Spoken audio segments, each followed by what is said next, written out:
Unemployment dropped in June, but job creation slowed. There are also some updates now on that so-called Great Resignation. NBC's Hallie Jackson reports. At Pella Windows in southeast Iowa, they need their workers and they need to keep them. Employee retention is absolutely top of mind. It's certainly one of our top priorities as a company. So the company, over the past few years, has spent about $30 million on housing, child care centers, and restaurants in the small town where it's based, and offered signing bonuses for certain positions.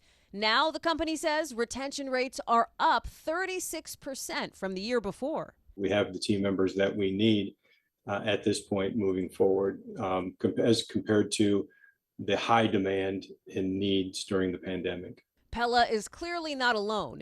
As the economy added 209,000 jobs last month, new government numbers show in May job openings were down nearly 20% from their peak in March of last year.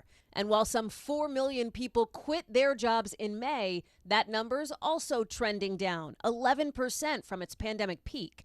To put it in plain English, workers haven't quit quitting, but the so-called Great Resignation is not as great as it once was. Quitting is coming down. The rate at which we were seeing people leave their jobs during the height of the Great Resignation, those days are behind us. That's partly because there aren't quite as many jobs out there for people to switch to.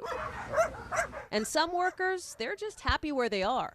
Take Madison Velez, who's been at Paws and Rec Doggy Daycare in Tampa, Florida for 5 years. I have a lot of trust and faith in the people who run the company that I work for. And I think that's a huge part of employee retention, especially at a time like this when things are so unknown. Experts say the labor market is still strong, but cooling off a bit. That is a key factor for the Fed, which meets later this month. It's widely expected to raise interest rates. The question is, by how much and how many times?